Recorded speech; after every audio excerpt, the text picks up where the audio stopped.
اچھا، پھر یہ آستین اٹھا کے جو ہے کرنا چاہیے یا کپڑوں کے اوپر سے؟ کپڑوں کے نہیں، ہاتھ کا ہونا ہے نا مسح، ہاں کپڑوں پہ سے نہیں. تو مطلب پورا جیسا وضو کے لیے جیسا کپڑے جو ہے نا اوپر کر باضابطہ وہی ہے.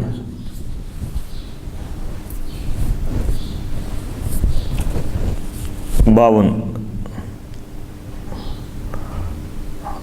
حدثنا ابو سعید الاشج حدثنا حفص بن غیاث وعقبة بن خالد قال حدثنا الاعمش وابن ابي ليلى عن عمرو بن مرة عن عبد الله بن سلمة عن علي قال كان رسول الله صلى الله عليه وسلم يقرئون القرآن على كل حال ما لم يكن جنوبا. قال ابو عيسى حديث علي حديث حسن صحيح. وقال غير واحد من اهل العلم من اصحاب النبي صلى الله عليه وسلم والتابعين قالوا يقرأ الرجل القرآن على غير وضوء ولا يقرأ في المصحف إلا وهو طاهر. وبه يقول سفيان الثوري والشافعي وأحمد وإسحاق. حضرت علی رضی اللہ تعالیٰ عنہ سے روایت ہے، انہوں نے کہا اللہ کے رسول علیہ الصلوۃ والسلام ہمیں حالت جنابت کے سوا ہر حالت میں قرآن پاک پڑھا دیتے.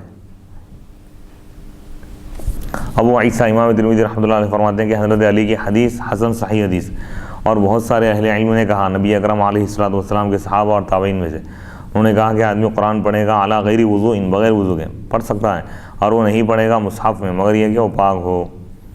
اور یہی قول ہے سفیان ثوری، امام شافعی اور امام اسحاق اور امام اعظم ابو حنیفہ رحمۃ اللہ علیہ کا یہ قول ہے کہ اگر مصحف یعنی قرآن کو ہاتھ لگا کے پڑھنا چاہ رہا، ہاتھ لگانا چاہ رہا تو بغیر وضو کے ہاتھ نہیں لگا سکتا. باب ما جاء فی البول یصیب الارض، باب نمبر 111، زمین پر پیشاب لگ جائے تو کیا حکم ہے. حدیث نمبر 139. حدثنا ابن ابی عمر وسعید بن عبد الرحمن المخزومی قال حدثنا سفیان بن عیینة عن الزہری عن سعید بن المسیب عن ابی ہریرہ قال دخل اعرابی المسجد والنبی صلی اللہ علیہ وسلم جالس فصلى فلما فرغ قال اللهم ارحمنی ومحمدا ولا ترحم معنا احدا فالتفت الیہ النبی صلی اللہ علیہ وسلم فقال لقد تحجرت واسعا فلم يلبث ان بال في المسجد فاسرع اليه الناس فقال النبي صلى الله عليه وسلم احريقوا عليه سجلا من ماء او دلوا من ماء ثم قال انما بعثتم ميسرين ولم تبعثوا معسرين. قال سعيد قال سفيان وحدثني يحيى بن سعيد عن انس بن مالك نحو هذا. وفي الباب عن عبد الله بن مسعود وابن عباس وواثلة بن الأسقع قال ابو عيسى هذا حديث حسن صحيح والعمل على هذا عند بعض اهل العلم وهو قول احمد واسحاق. وقد روى يونس هذا الحديث عن الزهري عن عبيد الله بن عبد الله عن ابي هريرة. حضرت سیدنا ابو ہریرہ رضی اللہ تعالیٰ عنہ فرماتے ہیں ایک عربی مسجد نبوی میں داخل ہوا، نبی کریم علیہ الصلوۃ والسلام تشریف فرماتے. عربی نماز پڑھا، پھر فراغت کے بعد اس نے اس طرح دعا کیا اللہ مجھ پر اور محمد صلی اللہ علیہ وسلم پر رحم فرما اور ہمارے ساتھ کسی دوسرے پر رحم نہ کر. رسول کریم صلی اللہ علیہ وسلم اس کی طرف متوجہ ہو کر آپ نے فرمایا تو نے اللہ تعالیٰ کی وسیع رحمت کو تنگ خیال کیا. تھوڑی دیر میں اس نے مسجد میں پیشاب کر دیا، صحابہ کرام اس کی طرف دوڑے تو حضور صلی اللہ علیہ وسلم نے فرمایا اس پر ایک ڈول پانی ڈال دو. پھر فرمایا تمہیں آسانی کے لیے بھیجا گیا، تنگی اور سختی کے لیے نہیں.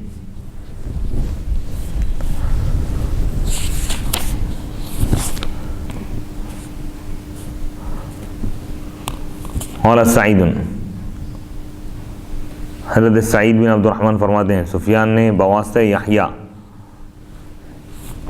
حضرت انس بن مالک سے اسی طرح روایت کی. اس باب میں حضرت عبداللہ بن مسعود، حضرت عبداللہ بن عباس، حضرت واثلہ بن اسقع رضی اللہ تعالیٰ عنہ سے روایت ہے. ابو عیسیٰ امام ترمذی رحمۃ اللہ علیہ فرماتے ہیں کہ یہ حدیث حسن صحیح ہے اور اسی پر عمل ہے بعض اہل علم کے پاس، اور یہ قول ہے امام احمد کا اور امام اسحاق کا. اور یونس نے اس حدیث کو روایت کیا ہے زہری سے، وہ عبید اللہ بن عبداللہ سے، وہ ابو ہریرہ رضی اللہ عنہ سے روایت کرتے ہیں. یعنی پیشاب اگر لگ جائے زمین کو دھو دینا چاہیے. آسانی کے لیے بھیجا گیا ہے، تم کو تنگی کے لیے نہیں بھیجا. تو یعنی کچھ لوگ اس اعرابی کو پکڑ کر مارنا چاہتے تھے تو حضور علیہ الصلوۃ والسلام نے فرمایا بشر ہے، اس سے خطاً یہ کام سرزد ہو گیا، لہذا اس نرمی سے پیش آنا چاہیے. تو دین اسلام کا جو طریقہ ہے، اصلاح کا جو طریقہ بتائے گا، نرمی اختیار کی جائے. کسی سے غلطی ہو تو فوراً اس کو سزا دینے کی طرف متوجہ نہ ہو بلکہ اس کو سمجھائے. حضور علیہ الصلوۃ والسلام رحمت کا پیغام لے کر دنیا میں آئے.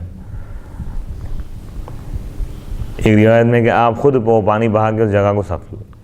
اخلاق کریمہ اور اخلاق حسنہ کا اعلیٰ ترین یہ نمونہ ہے. سبحان اللہ. اسی لیے اللہ تعالیٰ قرآن مجید میں ارشاد فرماتا ہے اے حبیب مکرم صلی اللہ علیہ وسلم، یعنی آپ کی زندگی پوری انسانیت کے لیے بہترین نمونہ ہے. لقد کان لکم فی رسول اللہ اسوۃ حسنہ، یعنی اللہ کے رسول علیہ السلام کی زندگی میں تمہارے لیے ایک بہترین نمونہ ہے، آئیڈیل ہے. حضور علیہ السلام کے اعمال، اخلاق، کردار بے مثل اور بے مثال ہے. آپ کی ہر بات بے مثل اور بے مثال ہے. اور احادیث شریفہ در حقیقت امت مسلمہ کے لیے، کائنات کے تمام انسانوں کے لیے بلا امتیاز مذاہب، ہر مذہب کے لیے اس پہ رہنمائی.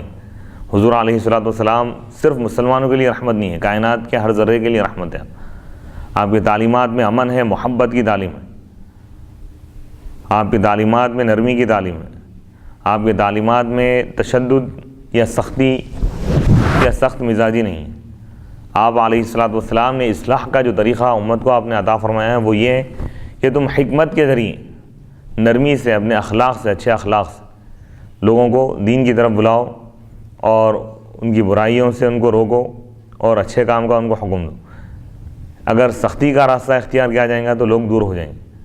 آدمی اچھائی کے بجائے برائی کی طرف وہ مائل ہو جائے گا. تو دین اسلام کا حکم یہی ہے کہ دین اسلام کا کام کیا جائے لیکن حکمت کے ذریعے، دوسروں تک پیغام پہنچائے لیکن حکمت کے ذریعے، نرمی کے ذریعے، اچھے اخلاق کے ذریعے. دین اسلام میں تشدد نہیں ہے، سختی نہیں ہے. دین اسلام میں دہشت گردی نہیں ہے. دین اسلام تو حکم یہ دیتا ہے کہ تم ہر ایک کے ساتھ حسن سلوک کرو. یہی تعلیمات حضور علیہ السلام کے قیامت تک باقی رہنے والے ہیں.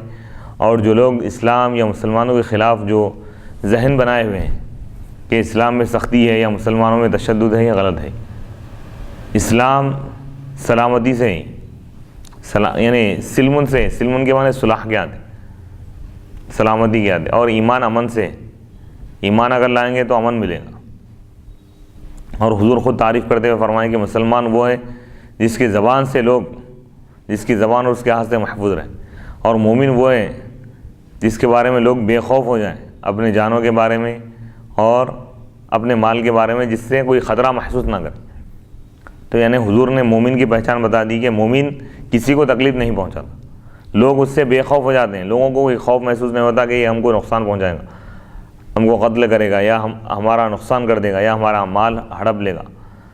تو مومن کی تعریف ہی یہ ہے کہ مومن وہ ہے جس سے لوگ بے خوف ہو جائیں اور جس سے لوگ امن محسوس کریں. جو پائے کریں امن ہوتا ہے. تو الحمدللہ آج جامع ترمذی شریف کا جو درس چل رہا ہے ابواب الطہارہ، یہ مکمل ہو گیا ہے. یہاں سے نمازوں کا بیان شروع ہو رہا ہے. اللہ تعالیٰ سے دعا ہے کہ اللہ تعالیٰ مجھ کو اور آپ کو، عالم کے سارے مسلمانوں کو تمام احادیث شریفہ پر اور تمام سنتوں پر عمل کرنے کی توفیق عطا فرمائے. اس کو سمجھنے، اس کو سمجھانے، اس کو پڑھنے اور اس کو پڑھانے اور دوسروں تک یہ پیغام ہمیشہ پہنچانے کی، ہر طریقے سے پہنچانے کی ہم کو توفیق عطا فرمائے. اور ہمارا ایک ایک لمحہ احادیث شریفہ کے ساتھ گزرے. اللہ سے ہم یہ دعا کرتے ہیں کہ اللہ تعالیٰ ہماری زندگی کا ایک ایک لمحہ قرآن اور حدیث اور ائمہ اربعہ سے جوڑ دیں. آمین. نبیین، صدیقین، شہداء اور صالحین کے راستے پر چلائے جو صراط مستقیم ہے. مولا عالم اسلام کے تمام مسلمانوں کی مدد فرما. جو پریشان حال ہیں ان کی پریشانیوں کو دور فرما. جو بیمار ہیں ان کو شفا کلی عطا فرما. جو مقروض ہیں ان کے قرضے عطا فرما.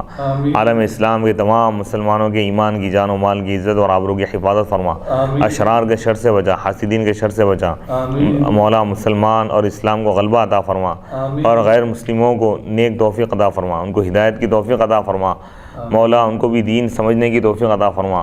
اور ہم سب کو دین اسلام کا صحیح تصور اور صحیح اس کی تعلیم اور صحیح تصویر دوسروں تک پہنچانے کی ہم کو توفیق عطا فرما. حضور علیہ السلام کے احادیث شریفہ یاد کرنے کی ہم کو توفیق عطا فرما. عالم اسلام کے ہر مسلمان کو احادیث شریفہ سے وابستہ رہنے کی توفیق عطا فرما. احادیث شریفہ پڑھنے اور سننے کی سعادت عطا فرما اور احادیث شریفہ دوسروں تک پہنچانے کی توفیق عطا فرما. اور ہمارا خاتمہ ایمان پر فرما، ہمارا خاتمہ ایمان پر فرما.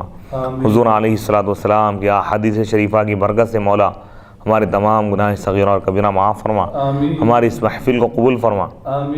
امام ترمذی رحمۃ اللہ علیہ کہ صدقے طفیل میں ہماری ہر مشکل کو آسان فرما دے. آمین. ائمہ محدثین، ائمہ فقہا کہ صدقے طفیل میں ہم کو دین کی صحیح سمجھ عطا فرما. آمین. اور احادیث شریفہ کا ظاہری اور باطنی، علمی اور عملی فیضان ہم کو عطا فرما. آمین. مولا احادیث شریفہ کا جو مقصد ہے، جو روح ہے، اس کو حاصل کرنے کی ہمیں توفیق عطا فرما. آمین. احادیث شریفہ سے وابستہ رہنے کی ہم کو توفیق عطا فرما. احادیث شریفہ یاد کرنے کی توفیق عطا فرما. آمین. حضور علیہ الصلوۃ والسلام کی ایک ایک ادا کو اپنانے کی توفیق عطا فرما. آمین. مولا تو اپنے فضل و کرم سے حضور پاک علیہ الصلوۃ والسلام کے صدقے میں ہم سب کو کامیابی عطا فرما. آمین. احادیث شریفہ کی برکتیں ہم کو بھی عطا فرما. آمین. ہمارے اہل خاندان کو بھی، عزیز و اقارب کو بھی عطا فرما. عالم اسلام کے تمام مسلمانوں کو عطا فرما. آمین. مولا اس کی برکتوں سے ہمارے تمام کاموں کو بنا دے. آمین. مولا ہر مشکل کو آسان، ہر پریشانی کو دور فرما. آمین. مولا اس سلسلے کو ہمیشہ جاری و ساری رکھنے کی توفیق عطا فرما. آمین. مولا اس ریکارڈنگ کے ذریعے جو بھی استفادہ کر رہے ہیں مولا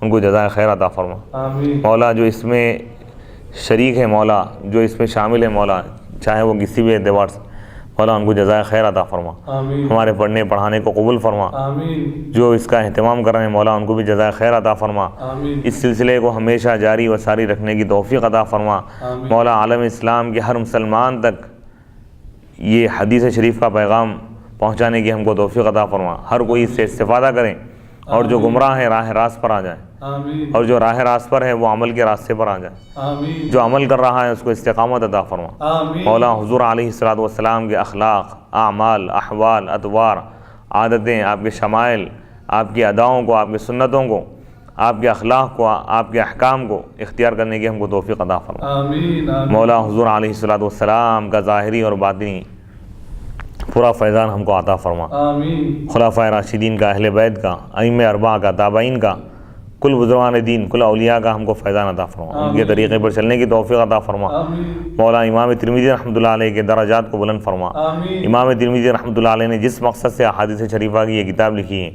مولا اس مقصد کو سمجھنے اور ان احادیث شریفہ کو دوسروں تک پہنچانے کی ہم کو توفیق عطا فرما. آمین. مولا تو اپنے فضل و کرم سے حضور علیہ الصلوۃ والسلام کے صدقے طفیل میں ہماری ان تمام دعاؤں کو قبول فرما. آمین. وصلی اللہ تعالی علی خیر خلقہ سیدنا محمد و آلہ و اصحابہ اجمعین والحمد للہ رب العالمین.